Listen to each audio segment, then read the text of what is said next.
Record.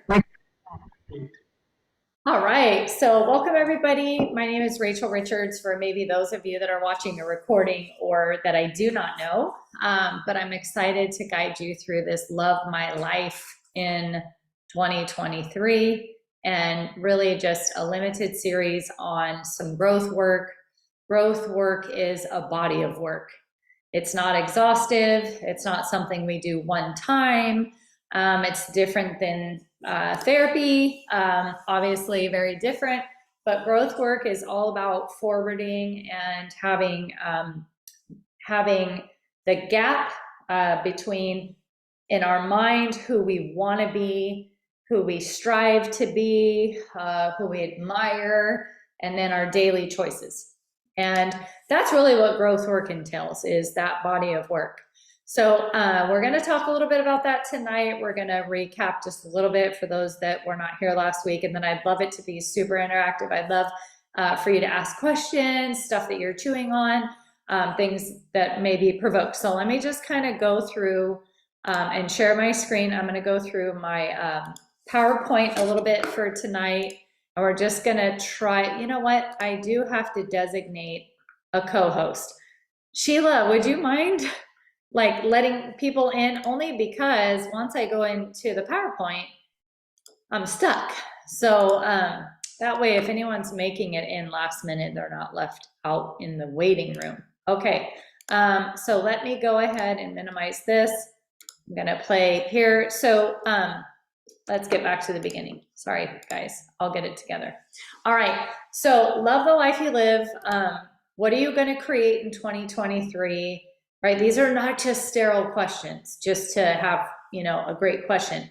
It's really taking us back to, wait a minute, I create my days, I create my habits. It's a radical responsibility type of question. And honestly, it sits with a question behind it, which is the hardest question in my coaching that I ever ask people. It's, what do you want? And so coming up with, what do I want? Ooh, don't ask me that, right? That's hard because we stop dreaming and all that. Where we find what we want, if you're having a hard time finding, what do I want?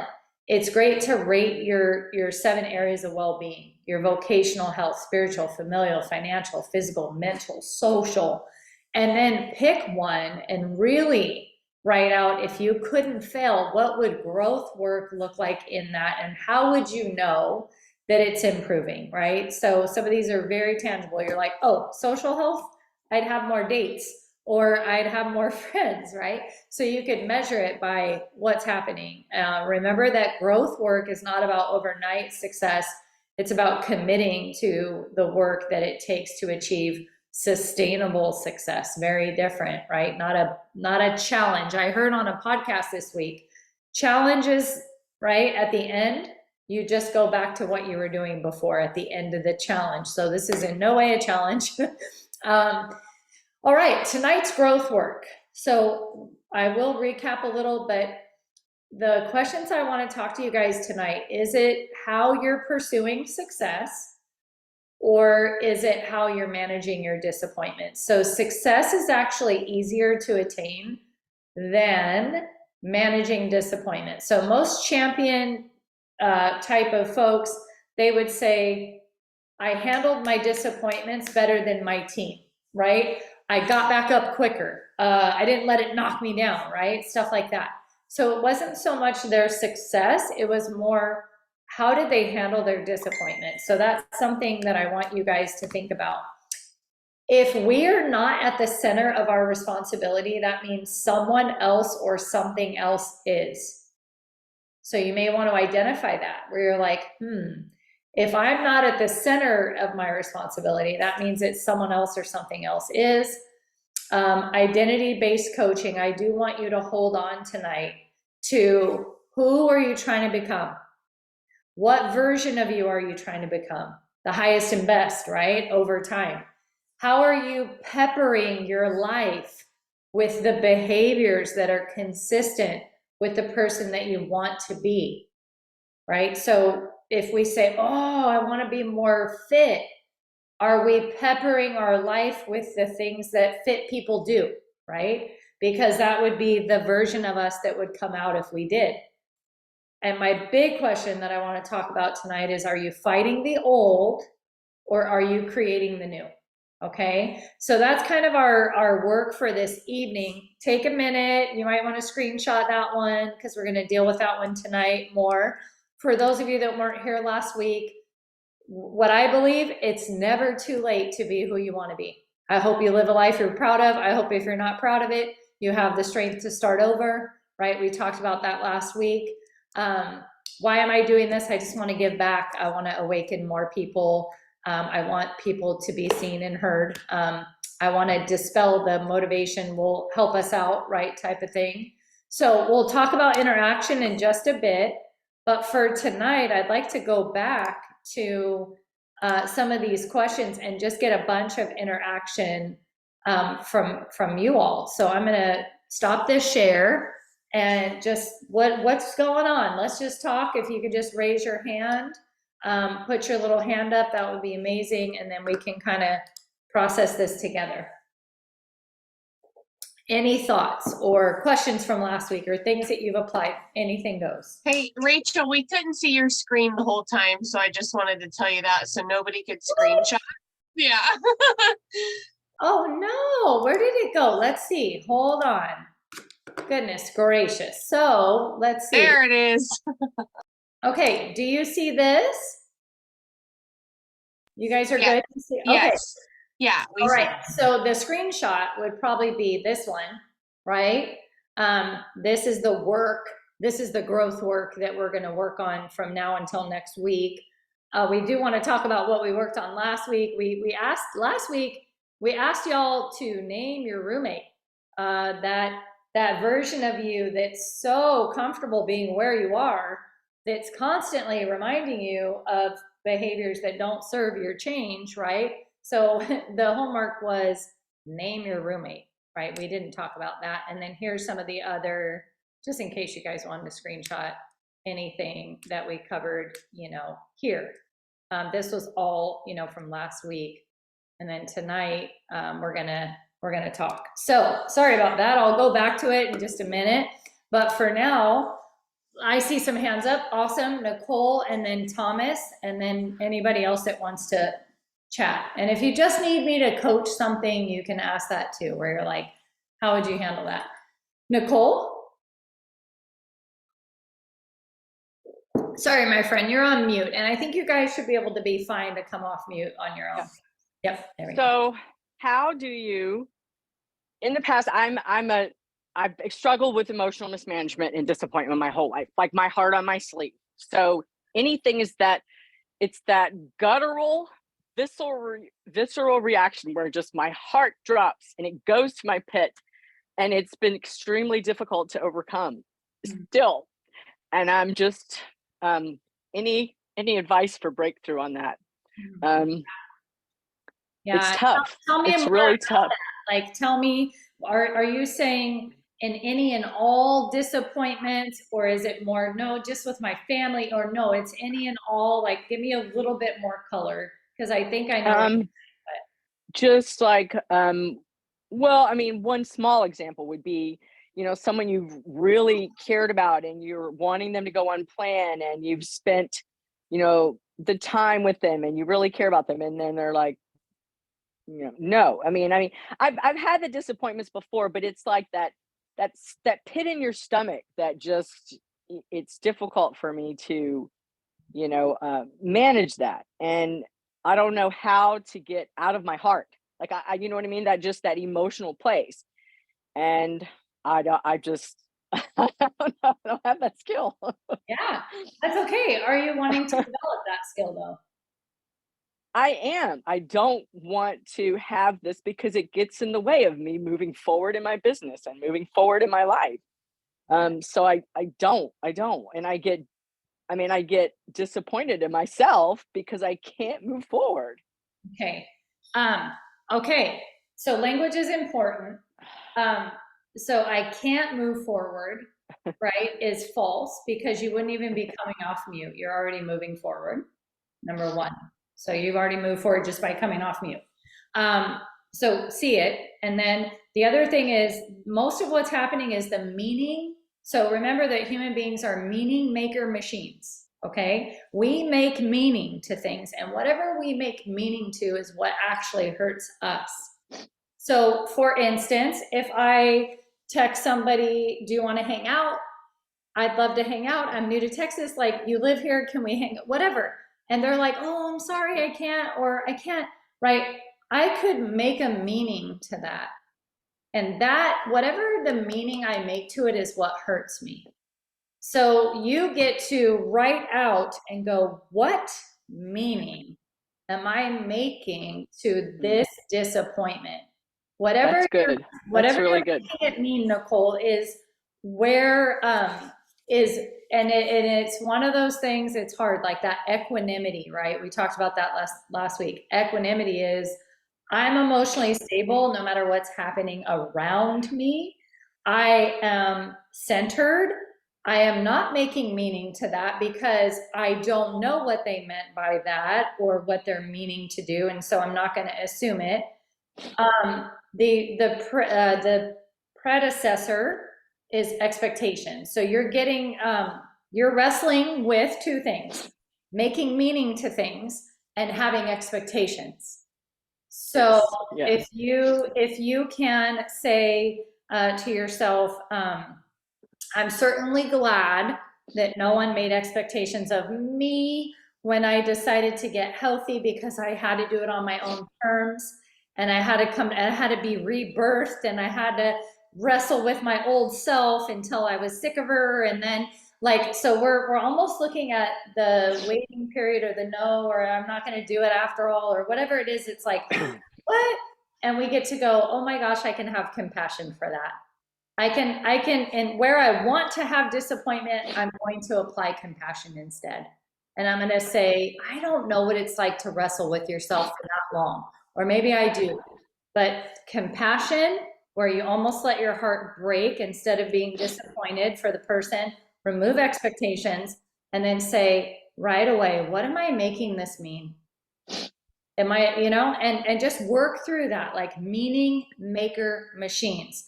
Oh, I know what you meant by that, right? Have you ever heard someone say, oh, I know what you're doing? And you're like, no. And they're like, no, you don't need to say another thing. And you're like, wow, you made meaning to what I was doing, and it's not even right. It's not true. It doesn't represent my heart. And it's like one of the worst feelings in the world, right? So put yourself in their shoes and go, oh Lord, I hope people don't make meaning to what I do. And that will help you to do that less, okay? Just recognize it, be curious why you do it, but don't be critical. And you'll grow just by being aware. That's awesome. Thank you. That was a really good question. I know we all. Thank you so much. You're welcome. Yeah. Okay. Thomas. Yeah, am I pursuing success or managing disappointment? For me, I really believe it's a shift for me, going from one to the other. And I'm impatient in certain things. Like, you want success to happen, as quick as possible. And I ask myself, like, can I be successful, or am I worth being successful? It's kind of strange, because in my previous career, it was easy to manage disappointment and be successful because of the structure of the way the Navy was. So I could manage disappointment and still just be like the model person, in the leadership role that I had, because I knew how to do that. Now here, with the growth, breaking out of that and finding a way to the emotional, management of things for me, and dealing with that. And but I think with the coaching, like, I don't ever see myself giving up coaching if I have 0 clients or 100,000 clients, or a huge business, because of the type of growth that I find here. Because I'm able to talk to you guys like you're my family, which is really great. It's great for me, and it's made me realize, like, I have a very close relationship with one of my brothers. And today, something happened And it made me think, like, is he really like, is he really, emotionally like it's changed. Like my perspective has changed because I see, it's a lot of negative and I just don't want to be around it. Like I find myself not wanting to have time for that in my life. And it's like, how do you, I mean, I shared a room with this guy for like 8, I mean, we're like best friends and I'm at a point now, like, what do you do when someone that close is really like very, he thrives on the negative, and I just like I'm not sure what I'm supposed to do. We have that to talk about tonight, actually, and I'm excited that you brought that up. Do not let that out of my reach because I have it on a slide for what we're going to talk about as we tail end this. But hold on to that. I'm coming back to that. Okay. It's powerful what you're realizing. And when we do work, in short, when you do growth work, why a lot of people don't do growth work is because if I'm here and I'm growing and I'm growing and I'm committed to growth work and I'm committed to growth work and I'm committed to growth work, what's happening with the people that are not? What's happening right in front of you? The gap, right? Yeah. And so a lot of people, they'll actually go, I'm just going to go this way and this way and this way. And this is where we see people backslide. They're not backsliding because they don't want to be successful. The gap of who they're becoming and going back to what was comfortable is more familiar. And so we all have a lid level of how much success we will allow. And then we're like, you know what, that's that. Like, but we're going to talk a lot about when we pursue the life of our dreams, it does include relationship management. And there is going to be a big part of that. Yeah, because I mean, what I've realized, I mean, recently, like the last couple of weeks, it's just been something that's just kind of been there. And I've found that, I continue to do the things that I have set out to do. And to continue the growth. And then I find myself going back and then I got to stop and I have to say to myself, you can't go back there. Like, that's not who I want to be. And so it's been a bit of a emotional pulling for me the last couple of weeks. Yeah, absolutely. Well, I'm gonna dig into that just a little bit more in a moment. It's powerful stuff, and I have some tangible things for you guys with that. But let me chat with Sheila, and then we'll get back to the PowerPoint that relates to that specifically.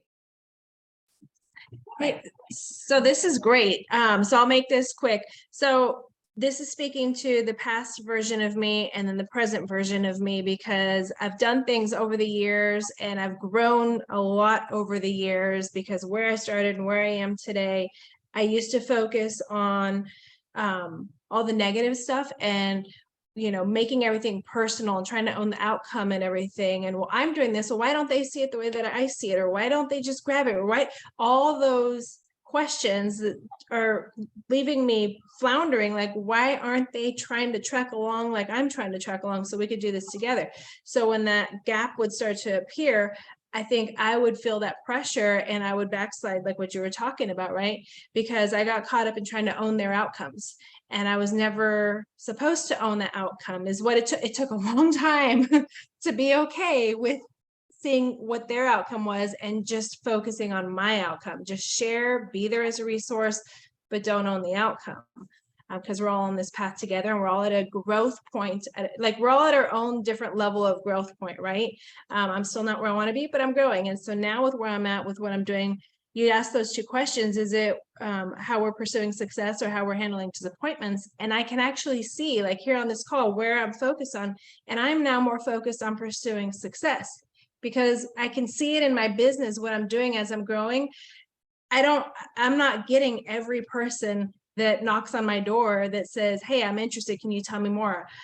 And I'm okay with that. All of a sudden, it's like, okay, well, I shared the information that I need to share. It's not for them. It's not going to be for everybody. And I'm okay with that. And I just get more excited now over the ones that are saying, tell me more. I'm interested. Let's move forward.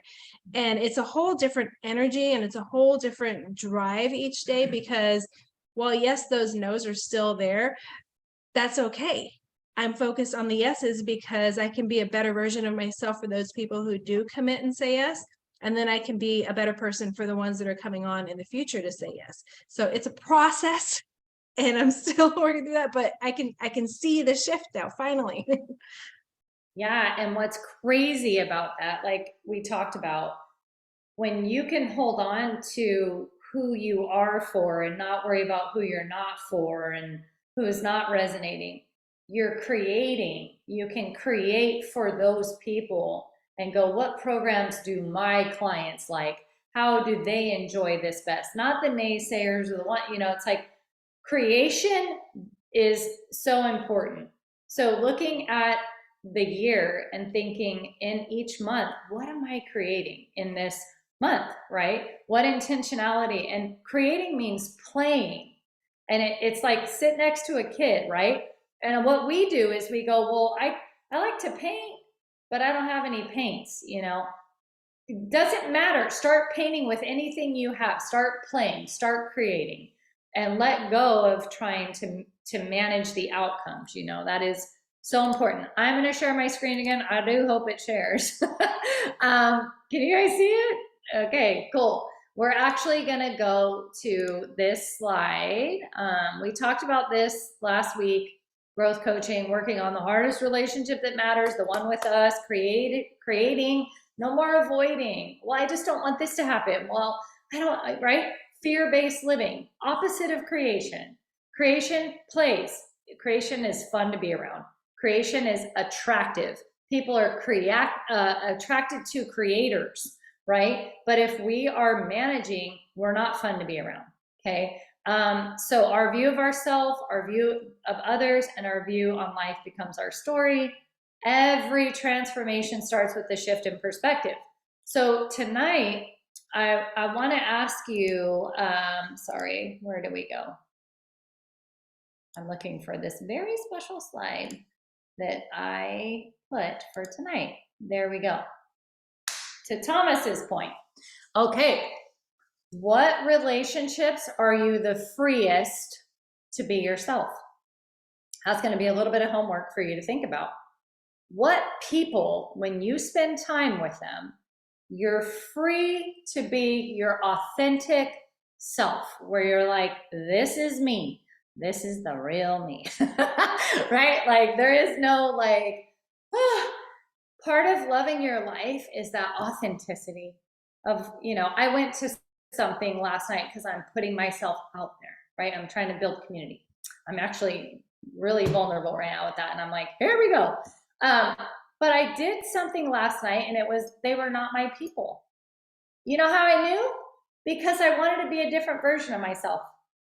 And I went, that's not who you are. That is not who you've grown to be. You are not going to be energized by that. You're not going to create in that. That's going to cause a compromise. And then you're going to need a boundary because you're doing things that are not you, young lady, right? That was what I told Crazy Rachel.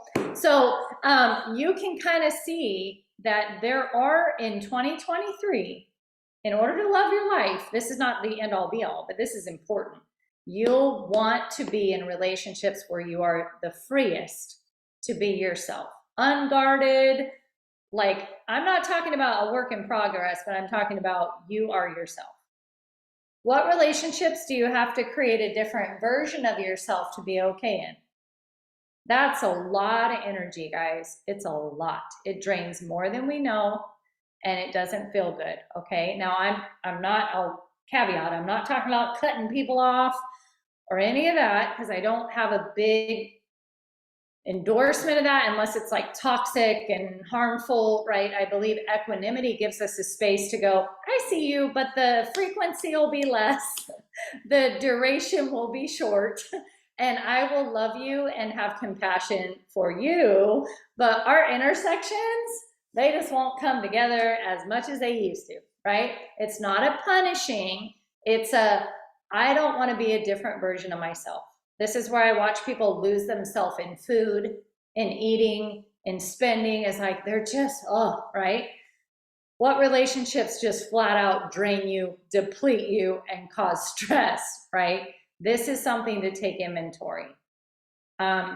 look at that and look at it real good. Where's resentment in there? Because resentment leaks, okay? Resentment doesn't stay in the cup. It literally leaks out into every relationship that we have, and it forms thoughts. So we have to address any resentment that we have that's unmanaged, because it becomes, as I believe, it becomes a sin issue, and it becomes an issue of fear-based relationships, blah, blah, blah, protecting. The opposite of faith is said to be fear, right? But I have recently been awakened to, the opposite of fear to me isn't just faith, but it's love. And when I said we can be compassionate for people that have never done growth work, they've never met Optivians, they've never met whoever, right? I know a lot of you are in that group, but they've never been a part of a faith-based community that was healthy or whatever. So we can have compassion for them. And compassion can even be love for them, even though they're toxic and they're negative and they try to put their views on us, or you feel like you got to take a shower after you hang out for a minute because you're like, oh, toxic. We can still have love in those relationships that's based from a place of compassion, okay? Where you're like, man, I remember being a negative Nelly myself. Now I know what it sounds like. Thank goodness I'm forgiven for that. So this is big work for you, not to spend lots of time in, but really be aware of this. I think the killer one is, where are the places that you're creating a different version of yourself? Because when you're trying to be your authentic self and grow, and you're making those small compromises, what happens is you damage your self-trust, and then you won't grow that one relationship that matters the most, and it's the one with yourself. Because you're like, yesterday you told that girl that, and then now you're acting like that for her, so I don't even trust you. And so next thing you know, the relationship that matters the most, the one with yourself, she's calling you out, going, nah, you adapt to everybody in the room, right? So that's big work for this next week, is to really take stock in that, and not just the people, but the spaces. So if you're like, well, we go to this thing and my kids make me go and they have friends there, and every time I go, the moms make me feel small and I feel like I gotta impress. And you may want to evaluate taking that energy and putting it back into a space where you can apply it towards a friendship that is so safe to be in. And you would have more coffee dates with the people that you get to be yourself with, okay? So Thomas, kind of circling that all the way back, it's not cutting off brother, or, oh, I gotta cut you off. I read a statement to my team about this, because I was having some significant boundaries that I needed to address, right? And I'm gonna try to find it. I will try to find it and give it to you guys next week. But if you're thinking boundary, okay, a boundary, you first have to know what you're protecting. I've actually worked with people that talk about boundaries and all they're protecting is their ego. And I'm like, that's not a boundary. That's just protecting your ego, right?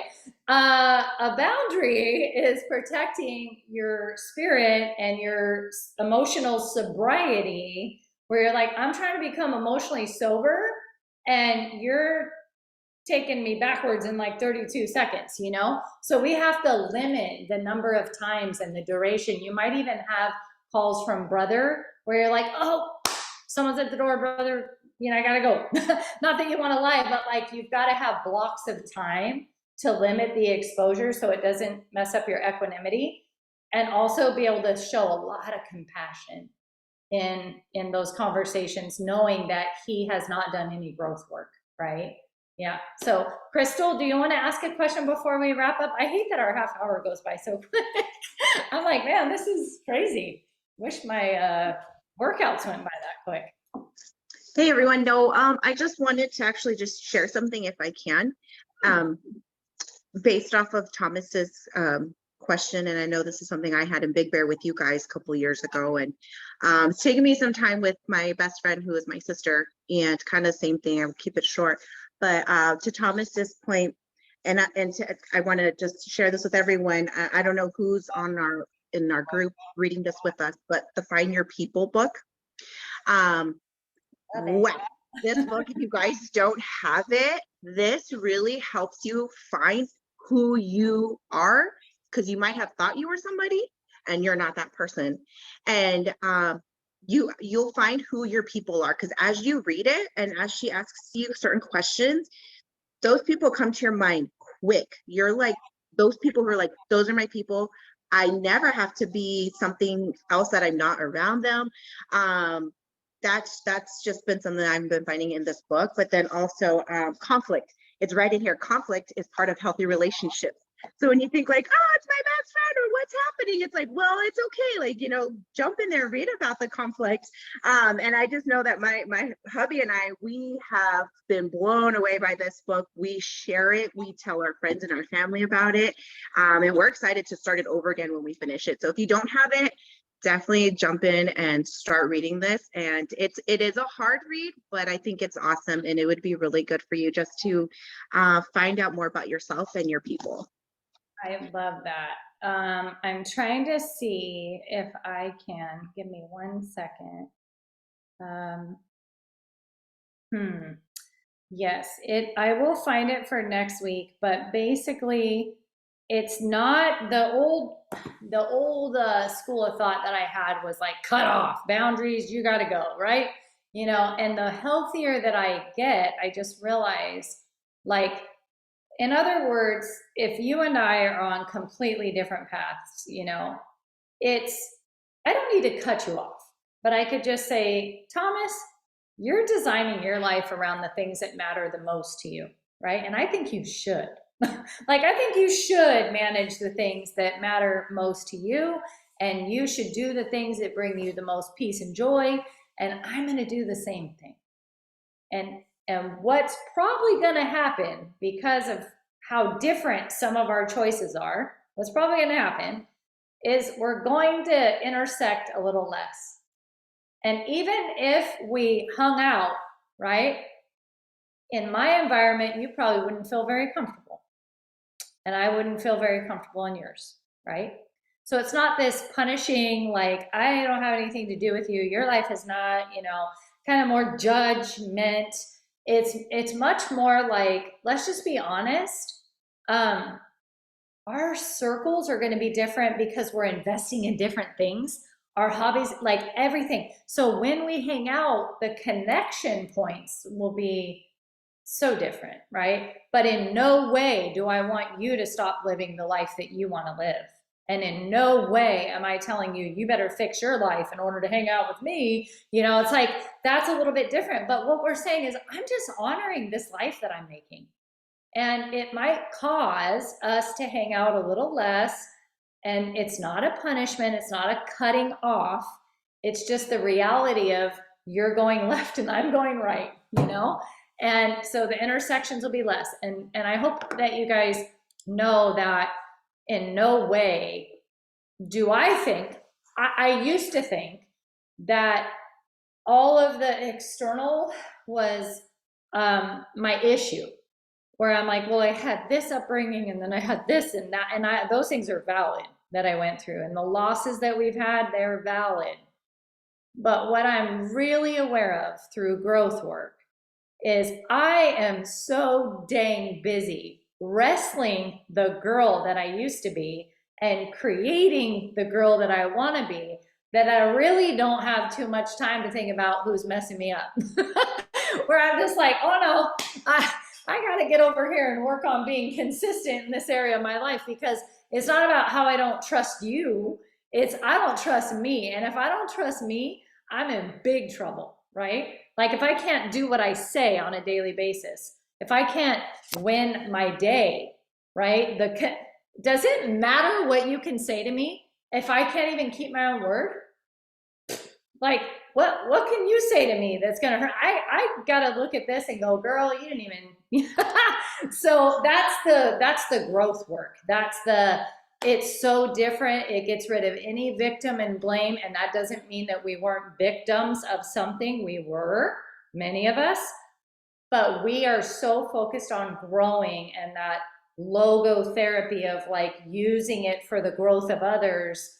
And it's just powerful. It's really powerful. And you get to have fun again because you're not putting expectations on you in order to hang out with me. You're like, hey, look, I'm just working on me.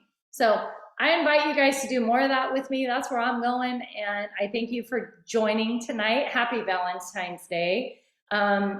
Tomorrow, no matter who you're celebrating with, celebrate the love and the trust that you're building with yourself and that you're entering into an integral relationship with yourself, and every other relationship will benefit from that. So, all right, guys, take care. Have a great night.